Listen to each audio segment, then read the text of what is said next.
Stock market કોઈ માટે પૈસા કમાવાની મશીન પણ છે અને કોઈ માટે મની ટ્રેપ પણ છે. કેટલાક લોકો અહીંયા લાખો કમાય પણ છે અને કેટલાક લોકો અહીંયા પોતાની સેવિંગ્સ જે લાખોની હોય એ ગુમાવે પણ છે. તો ચાલીએ આપણે સ્ટાર્ટ કરીએ છીએ એકદમ સિમ્પલ વેમાં સ્ટોક માર્કેટ શીખવાનું સિરીઝ, અને હું તમને એકદમ પ્રો લેવલ સુધી ટ્રેડર બનાવીને કહીશ. આપણે શરૂ કરીશું એકદમ બેઝિકથી લઈને એડવાન્સ લેવલ સુધી, ને આ સિરીઝમાં બન્યા રહેશો તો તમને હું એક પ્રો ટ્રેડર પણ બનાવી દઈશ. પણ હા, તમારે સિરીઝના જેટલા પણ એપિસોડ આવશે એ જોવાના રહેશે. અને જો ચેનલ પર નવા હો તો ચેનલને સબસ્ક્રાઈબ કરી દેવી પડશે, કારણ કે હું જ્યારે પણ પોસ્ટ કરીશ તો એનું નોટિફિકેશન તમને મળે અને તમે એ વિડીયોને જોઈ શકો. તો ચાલો સ્ટાર્ટ કરીએ. પણ તમારા મનમાં સવાલ હશે કે આ આખી સિસ્ટમ ચાલે છે કેવી રીતે? જો તમે નવા ટ્રેડર છો કે પછી તમે ક્યારેય ટ્રેડિંગ કરી જ નથી, તો તમારા મનમાં આ સવાલ આવશે અને એ જ હું આજે તમને ખુલાસો કરી દઉં. તો ચાલો એકદમ બેઝિકથી શરૂ કરીએ અને ઝીરોથી શરૂ કરીએ કે ભાઈ સ્ટોક માર્કેટ એટલે શું? કેમ કે જે બિગિનર્સ છે એમને તો સ્ટોક માર્કેટનો એસ પણ નથી ખબર. તો હું આ સિરીઝ એકદમ બેઝિકથી એડવાન્સ લેવલ સુધી શીખવાડીશ. તો સૌથી પહેલાં હું બેઝિકથી શીખવાડીશ, અને જે લોકોને બેઝિક ખબર છે એ ઓલરેડી સ્કીપ કરીને આગળ વધી શકે છે, બરાબર? સિમ્પલ ભાષામાં કહું તો આ એક એવું માર્કેટ છે જ્યાં તમને કંપનીઓના હિસ્સા ખરીદવા પણ મળે છે અને વેચવા પણ મળે છે. તો આને એક બેઝિક રીતે હું તમને શીખવાડું છું. જેમ કે એક્ઝામ્પલ તરીકે માનો કે તમે અને તમારા ફ્રેન્ડે એક બિઝનેસ સ્ટાર્ટ કર્યો અને તમને પૈસા ઓછા પડે છે બિઝનેસ સ્ટાર્ટ કરવામાં, બરાબર? બિઝનેસ તો ઓલરેડી છે પણ હજુ તમારે થોડા પૈસાની જરૂર છે. તો તમે લોકો જોડેથી પૈસા લો અને તમે તમારા કંપનીના અંદર તમારા શેર આપીને એમને ભાગીદાર બનાવો છો. જેમ કે કોઈએ તમને 10 રૂપિયા આપ્યા, જેમ કે 10 રૂપિયાનો શેર પરચેસ કર્યો, તો એ 10 રૂપિયાનું એની ભાગીદારી પાર્ટનરશિપ તમારા જોડે બિઝનેસ જોડે થઈ. અને જ્યાં લોકો શેર ખરીદે છે અને વેચે છે એને એક સ્ટોક માર્કેટ કહેવાય. જેમ કે અમુક લોકો ટ્રેડિંગ પણ કહે છે, જેમ કે એ ટ્રેડ થઈ કહેવાય, કારણ કે કોઈ એ વેચે છે ને કોઈ ખરીદે પણ છે, તો એ એક ટ્રેડિંગ કહેવાય. લેવડ દેવડ થાય એને ટ્રેડિંગ કહેવાય છે, બરાબર? અમુક લોકોના મનમાં એવું પણ હશે કે શેર એટલે શું? તો ચાલો હવે થોડીક ક્લિયરિટી એમાં પણ હું તમને આપી દઉં. જેમ કે તમે કોઈ શેર ખરીદો છો તો ટેકનિકલી તમે એ શેરના ઓનર થઈ જાઓ છો અને એ કંપનીના તમે ઓનર થઈ જાઓ છો, જેટલી પણ તમે હિસ્સેદારી એમાં ખરીદો છો. જેમ કે તમે 10,000ના ખરીદ્યા તો તમે એમાં 10,000થી તમે એમને પાર્ટનરશિપ કરી, એ રીતના, બરાબર? અને ના સમજાયું હોય તો કમેન્ટ કરજો, કારણ કે મને કેમેરાની સામે ખબર નહીં પડે કે તમને સમજાય છે કે નથી સમજાતું. પણ હા, તમે કમેન્ટ કરશો તો મને નેક્સ્ટ વિડીયોમાં સમજાઈ જશે કે હા, હું બરાબર આમને સમજાવી શકું છું. તો કમેન્ટ જરૂરથી કરજો પહેલાં. તો ચાલો હવે આગળ વધીએ. સમજો કે કંપની જોડે 100% શેર છે ને જો તમે 1% શેર ખરીદો છો તો તમે 1% એ કંપનીમાં હિસ્સેદારી લીધી કહેવાય. હવે સમજાય? એકદમ ક્લિયર થઈ ગયું આ ટૉપિક તો તમારું. તો ચાલો પછી હવે બીજા ટૉપિક ઉપર પણ આગળ વધીએ, કારણ કે વિડીયો બહુ લાંબો બનશે. તો વિડીયો જો તમને ગમતો હોય તો લાઈક પણ કરતા રહેજો. અને બીજી વાત, જો તમે 10 મિનિટ કે 15 મિનિટમાં શીખવાવાળા છો નાની નાની રીલો, તો આ વિડીયોને છોડી દેજો, કારણ કે આ વિડીયો તમારા માટે નથી. કેમ કે સ્ટોક માર્કેટમાં એટલું બધું શીખવા માટે છે કે હું તમને 30 મિનિટ કે પછી 15 મિનિટ કે 10 મિનિટમાં શીખવાડીને કેવી રીતના જતો રહીશ, કે મને એ જ નથી સમજાતું કે લોકોને અત્યારે 5 મિનિટ 3 મિનિટમાં શીખી જવું છે. પણ એકદમ નાના વિડીયોમાં મારે આટલું સ્ટોક માર્કેટ એકદમ બેઝિકથી એડવાન્સ લેવલમાં કેવી રીતના શીખવાડવું. તો વિડીયો પૂરો જોવાનું કારણ એ જ છે કે તમે આખું વિડીયો જોશો ને તો તમને સ્ટેપ બાય સ્ટેપ ખબર પડશે અને તમને સ્ટેપ બાય સ્ટેપ ગાઈડલાઇન્સ પણ મળશે. તો સપોઝ કરો કે તમે કોઈ કંપનીના 100 શેર લીધા અને તમે એમાં 10% હિસ્સેદારી કરી. તો જ્યારે પણ એ કંપની ગ્રોથ થશે ને ત્યારે તમારા શેરના પ્રાઇસ પણ ગ્રોથ થશે, વધશે, અને જોડે તમે પણ તમારા પ્રોફિટમાં પણ ગ્રોથ થશે.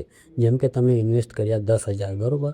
તો એ કંપનીમાં સારું પ્રોફિટ થયું તો એને શેરના ભાવ પણ ઉપર ગયા. શેરના ભાવ ઉપર ગયા તો કંપનીને તો પ્રોફિટ થાય એટલે શેરના ભાવ ઉપર જાય. પછી તમારા જોડે જે શેર છે, કેમ કે તમે પણ એના ઓનર છો, તો 10% જે તમારા શેર વધશે એ પ્રમાણે તમને પ્રોફિટ પણ વધશે એમાં, અને તમને એ કંપનીમાંથી પ્રોફિટ પણ મળશે. અને હા, જો કંપની લોસમાં જશે તો તમને પણ લોસ થશે, એ વાત પણ ધ્યાન રાખજો. એટલે હંમેશા ઇન્વેસ્ટ કરતાં પહેલાં તમને ફંડામેન્ટલ કે પછી ટેકનિકલ એનાલિસિસ આ બધું પણ તમને આવડવું જોઈએ. કોઈના ટિપ્સથી કે દોસ્તારોના કહેવાથી શેર માર્કેટમાં પૈસા રોડાય નહીં, ના કે નુકસાન તમારે જ ભોગવવું પડશે, છેલ્લે બીજા કોઈ ભોગવવા નહીં આવે. તો હવે તમારા મનમાં સવાલ એવો પણ આવતો હશે કે લોકો તો પછી પૈસા કમાય છે કેવી રીતે? તો ચાલો આ ટૉપિકને આગળ વધારીએ. તો લોકો પૈસા એ રીતના કમાય છે, જેમ કે એ લોકો ટેકનિકલ એનાલિસિસ કરે છે, પ્રોપરલી શીખે છે, ફંડામેન્ટલ એનાલિસિસ કરે છે, પછી જ એ લોકો ઇન્વેસ્ટ કરે છે.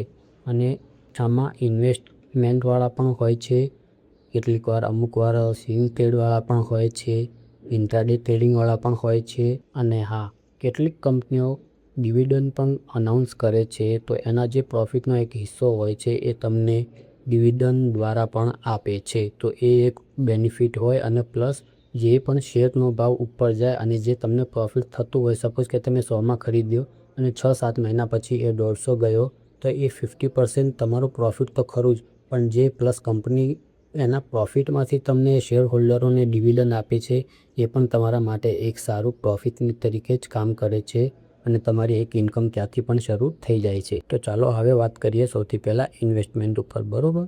પછી આપણે સ્ટેપ બાય સ્ટેપ આગળ વધીશું. તો ઇન્વેસ્ટમેન્ટ એટલે શું?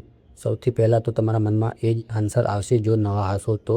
અને જે લોકો ઇન્ટરમીડિયેટ છે ટ્રેડર, એ લોકો થોડી સ્કીપ કરીને આગળ વધી શકે છે. આપણે બધું જ આમાં શીખીશું, ટેકનિકલ એનાલિસિસ, સપોર્ટ, રેઝિસ્ટન્સ, બધું જ હું તમને A to Z શીખવાડીશ, પણ તમારે વિડીયોમાં એન્ડ સુધી બન્યું રહેવું પડશે. અને આ આખી સિરીઝ કમ્પ્લીટ થતાં હું તમને એક પ્રો ટ્રેડર પણ બનાવી દઈશ.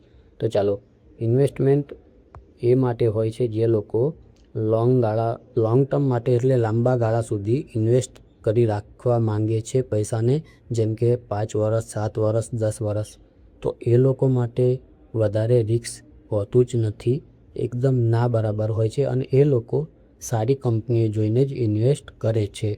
જેમ કે કોઈ કંપનીમાં તમે 10,000 કે 10 લાખ ઇન્વેસ્ટ કર્યા, અને પછી કોઈ કંપની એવી સારી પણ તમને મળી જાય છે જે મલ્ટીબેગર પણ બની જાય છે. જેમ કે 100 રૂપિયાનો ભાવ હોય અને પછી 5 વર્ષ, 6 વર્ષ પછી એ કંપનીનો શેરનો ભાવ 600-700 પણ થાય છે. તો ત્યાં એમના પૈસા 6 ગણા, 10 ગણા પણ થાય છે, બરાબર? આ એક ઇન્વેસ્ટમેન્ટ થઈ ગયું, જેમ કે 6 થી 7 વર્ષ, 10 વર્ષ માટે. તમને લાગતું હશે કે યાર આટલું ઇઝી છે, તો પછી બધા પૈસા કેમ નથી બનાવતા? તો એના ઉપર પણ આપણે જશું. તમે જેટલું વિચારો છો એટલું ઇઝી નથી સ્ટોક માર્કેટ, બરાબર? તો ચાલો આગળ વધીએ. તો સ્ટોક માર્કેટ હંમેશા ઉપર જ નથી જતું, નીચેની સાઈડ ડાઉન સાઈડ પણ આવે છે, મોટા ક્રેશ પણ આવે છે.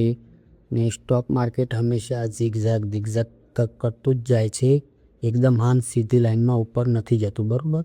તો હંમેશા ક્રેશ પણ આવશે અને ઉપરની સાઈડ પણ જશે. તો આપણે આપણું જે કામ છે એ જ આપણે આપણો સેટઅપ ફોલો કરવાનો રહે છે, બરાબર? કારણ કે અમુક ન્યૂઝ આવે છે, અમુક ઇફેક્ટ હોય છે, અમુક ફિયર હોય છે, તો એવા ઘણા બધા અમુક ગ્લોબલી પ્રોબ્લેમ હોય છે. તો એ બધા સ્ટોક માર્કેટમાં ઇફેક્ટ કરે છે, અને એના કારણે તમને સ્ટોક માર્કેટમાં વોલેટિલિટી જોવા પણ મળે છે. ક્યારેક ઉપરની સાઈડ પણ જાય છે અને ક્યારેક ક્રેશો પણ આવે છે. અને તમે પાસ્ટમાં જોયા હશે, 2008માં, 2019-20માં કેટલા મોટા ક્રેશ આવ્યા હતા. તો ચાલો એકદમ ઇઝી તરીકેથી સમજાવીશ, અને કમેન્ટ કરતા રહેજો કે હા સમજાય છે કે નથી સમજાતું, તો મને પણ કંઈક ખબર પડે. ઘણા લોકો શું કરે છે કે સ્ટોક માર્કેટમાં આવી તો જાય છે, પણ વગર શીખ્યા વગર નોલેજે એ લોકો ડાયરેક્ટ સ્ટોક માર્કેટમાં જમ્પ કરે છે અને પછી બહુ મોટું લોસ કરાવી બેસે છે. ને એ સ્વિંગ ટ્રેડિંગ કે ઇન્વેસ્ટમેન્ટ નથી કરતા, ડાયરેક્ટ જશે ઇન્ટ્રાડે ટ્રેડિંગ કરવા અને ઓપ્શન ટ્રેડિંગ કરવા. અને એમને કંઈ ખબર જ હોતી નથી કે આ કરવાની રીત સાચી કેવી રીતના છે અને કેવી રીતના કરી શકાય છે, શું રિસ્ક મેનેજમેન્ટ છે, એ કંઈ જ ફોલો કરતા નથી. અને પછી એ 2-4 મહિના પછી એમનું ડીમેટ અકાઉન્ટ બંધ કરીને પાછા જતા રહે છે ને એમને એવું જ થાય છે કે સ્ટોક માર્કેટમાં ક્યારેય પૈસા બનતા નથી. પણ આ સાવ એકદમ તદ્દન ખોટી રીત છે કે આ રીતે તમે ટ્રેડિંગ જો કરશો ને તો હંમેશા તમે લોસમાં જ રહેશો. તો હંમેશા શીખીને કરો. ભલે મારાથી શીખવું હોય તો મારાથી શીખો, બીજા કોઈ જોડેથી શીખવું હોય તો બીજા કોઈ જોડેથી શીખો, બરાબર? પણ હંમેશા શીખીને જ કરજો. શીખ્યા વગર ક્યારેય સ્ટોક માર્કેટમાં પગલું મૂકતા જ નહીં. તો આ ખાલી એક આપણી સિરીઝની શરૂઆત જ છે. આગળ આપણે એકદમ સ્ટેપ બાય સ્ટેપ બધું જ શીખીશું અને એકદમ બેઝિકથી લઈને એડવાન્સ લેવલ સુધી શીખવાડીશ. પણ તમારે એના માટે બસ ખાલી મને કમેન્ટ કરવાનું, કમેન્ટમાં સિરીઝ લખી દેજો તો મને પણ ખ્યાલ આવે કે ભાઈ હું બરાબર શીખવાડું છું અને તમને પણ જરૂર છે આગળ શીખવા માટે, બરાબર? તો મિત્રો, વિડીયો બહુ લાંબો બની જશે એટલે હવે હું એવું કરીશ કે જે નેક્સ્ટ બીજો એપિસોડ આવશે ને એમાં હું તમને શીખવાડીશ કે શેર તમે મોબાઈલથી કેવી રીતના સ્ટેપ બાય સ્ટેપ ખરીદી શકો છો અને વેચી શકો છો, અને એ બધું જ તમને આખી પ્રોસેસ તમને સમજાવીશ. કારણ કે જો હું પછી 2-2 કલાકના વિડીયો બનાવીશ તો કોઈ જોશે પણ નહીં અને તમે પણ કંટાળી જશો, બરાબર ને? કેમ કે આટલો લોંગ વિડીયો એક સાથે જોવો એટલે મજા ના આવે કોઈ બીને, એ તો હું પણ સમજુ છું. તો આપણે એકદમ હવે એપિસોડ બીજો પણ લઈને જ આવશું. અને જો વિડીયો ગમ્યો હોય તો વિડીયોને લાઇક કરજો, ચેનલ પર નવા આવો તો ચેનલને સબસ્ક્રાઈબ કરજો, તમારા મિત્રો જોડે આ વિડીયોને શેર પણ કરજો અને બેલ નોટિફિકેશનને ક્લિક પણ કરી લેજો. કારણ કે હું એપિસોડ 2 નાખું પછી બીજા કોઈ પણ વિડીયો નાખું, પોસ્ટ કરું તો એનું નોટિફિકેશન સૌથી પહેલાં તમારા મોબાઈલમાં આવે અને તમે ત્યાંથી ક્લિક કરીને જોઈ શકો છો. તો મિત્રો, આ સિરીઝ તમારા માટે ફાઇનાન્શિયલ એકદમ સ્ટ્રોંગ થવાની છે અને તમે સ્ટોક માર્કેટમાં એકદમ સારી રીતના પ્રો લેવલના ટ્રેડર પણ બની જશો. તો ભૂલતા નહીં ચેનલને સબસ્ક્રાઈબ કરવાનું અને કમેન્ટ જરૂરથી કરજો કે વિડીયો કેવો લાગ્યો અને શું તમે એપિસોડ 2 જોવા માંગો છો, તો કમેન્ટ કરીને જરૂરથી જણાવજો. અને અહીંયા સુધી શું તમને એકદમ બેઝિક ક્લિયર થઈ ગયું એ પણ કમેન્ટ કરીને મને જરૂરથી જણાવજો. મળીશું આપણે બીજા નેક્સ્ટ એપિસોડમાં. ત્યાં સુધી જય હિન્દ.